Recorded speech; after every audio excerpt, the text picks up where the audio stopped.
What is up, guys? Today we're gonna be flying the O4. YouTube is kind of saturated with everyone covering the specs, the sensor size, and I believe you guys already have a good idea in that aspect of things. I thought I should just give my take on it because a big reason why I bought it was because of the race mode feature. DJI claims that with the Goggles 3, with the what ATEC likes to call the banana strap, that you get as low, quote unquote, as 15 milliseconds. From what I've heard, there's still variable latency in race mode. It's between 15 and 20 milliseconds. So the general premise, I guess, of this video is to fly my HD0 quad and then fly this one right after, and give you guys kind of like a take on if there is a difference, if I notice it. Because quite frankly, when you fly, I mean, even this at non-race mode or any old DJI system, granted, it's hard to notice the latency, but when you fly HD0 or analog and then go to DJI, I'm telling you, you will notice that. Whether or not that's a big deal and it affects your particular flying style, but for someone like me, low latency is very beneficial to me. Future Jevin here, real quick. I just didn't really do the best job at explaining this part. Let me just play some flight footage real quick for the case of our TikTok brains. But what I'm trying to say is that a good bit of you will notice latency that HD0 and analog has to offer, that it's lower. But a good bit of you will not necessarily benefit from it, and that is solely because all of our flying styles are different. As in, there's smooth and flowy flying styles, and then there's my crazy self doing all these flippy floppies and last minute changes. So basically what I'm trying to say is that noticing and benefiting are two different things and something to consider. Now, as for the frames, this camera is freaking huge. In fact, this originally did not even fit into this frame, the Siren F5 Mini. For those of you that fly Quadmula, I actually made a 30-degree fixed mount that'll work on all the Quadmula drones. But what you will have to do is take a Dremel tool and shave off part of the top plate and try your best not to inhale any of that shit, and this mount will work. Now, if you're not comfortable with cutting your carbon, completely understand. Quadmula does have a print that will mount this camera, but it'll just stick out of the front, and I would not recommend freestyling that. And from what I'm hearing, they are working on a frame that'll actually fit this camera properly, but I think it's only going to be for the full size, which, I mean, most of you who fly Quadmula fly anyways, but for the rest who fly the Mini like me, I think we're out of luck on that. So if you want to utilize O4 in a somewhat protective way, I'd recommend this mount. With that out of the way, let's get to actually flying this. And yes, this is in race mode at 1200 milliwatts. And here goes nothing.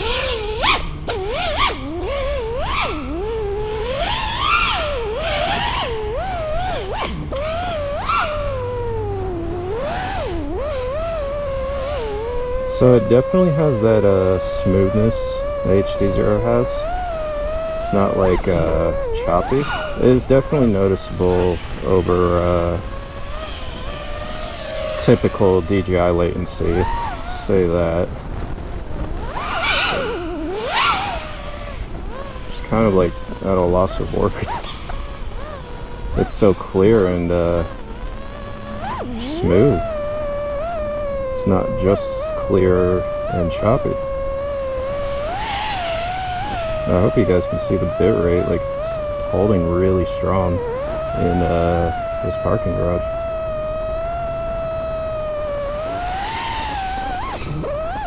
Dude, this is crazy.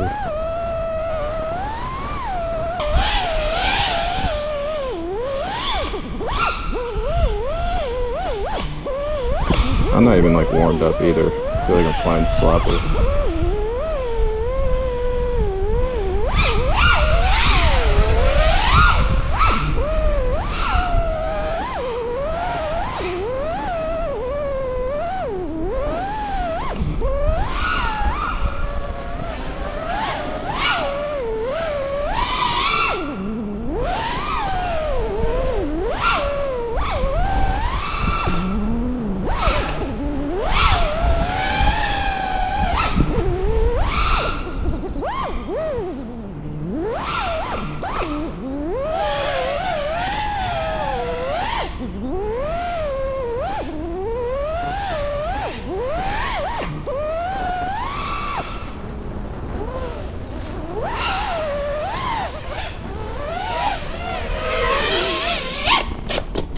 Yeah, kind of at a loss of words that a system is doing this good.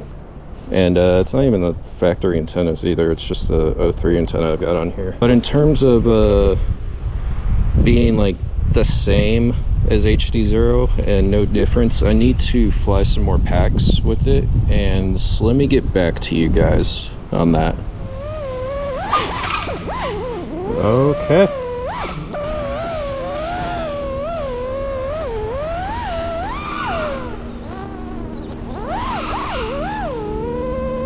Yeah, I think the low latency is doing something. I'm not saying if I was on O3 I would have hit that pole, but it sure as hell would have been closer. So yeah, I'm definitely flying like how I do with low latency.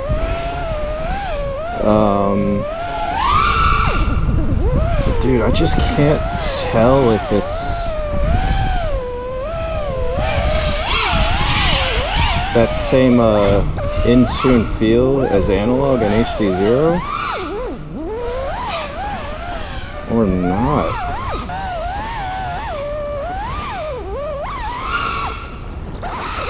Okay. Alright, as you can see clearly we got some packs in. So after flying about like 8 packs, can definitely say it's got that low latency feel. I even switch back and forth between regular DJI, between like DJI's regular mode, and then switch back to racing mode, and there's definitely a difference there. But in terms of comparing race mode on the O4 against HD0, I will say only for freestyle I do not notice a difference between HD0 and O4 race mode. The crazy part is that you get DJI quality at low latency. It's the best of both worlds. So yeah, this is going to be my go-to system. But I shall mention, when I was like deep in this parking garage, the latency was getting pretty bad, along with the quality of course, but I mean that's behind multiple walls, so it can kind of throw you off when you're flying low latency and you're used to it, and then all of a sudden it like jumps up on you. So that's the only thing I've noticed, but it's just yeah, it's crazy that a system is able to do this. I mean, the only thing I just don't like is that the camera is freaking huge, and it's not going to fit in a lot of frames. Ideally, you probably need a camera cage to actually protect this thing the most. But I mean, speaking of the camera, let's talk about the quality of it. Now, this O4 camera is actually better than this camera right here. In fact, a lot of action cameras, but it is not going to replace this camera. Even though it's better, it's not going to replace it. Reason being is that I like ND filters, so I want the shutter speed low for that motion blur, which means I need to fly at lower frame rates. I hate the ND filters that mount to these. They always like fly off on me.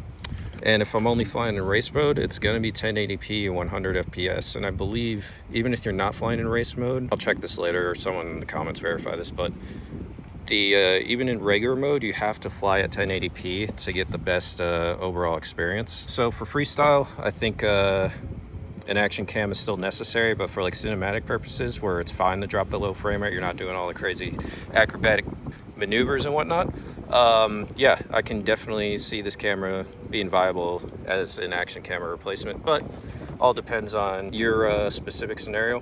But for my case, I'm still going to be rocking an action camera. And another thing too, I like, not a lot of people really care for, is that I like audio in the videos and whatnot. So yeah, it is kind of chilly. I know I'm in Texas, but it sometimes gets cold here. And I'm gonna wrap this video up. Appreciate you guys watching all the way to the end, and as always, take it easy. Peace.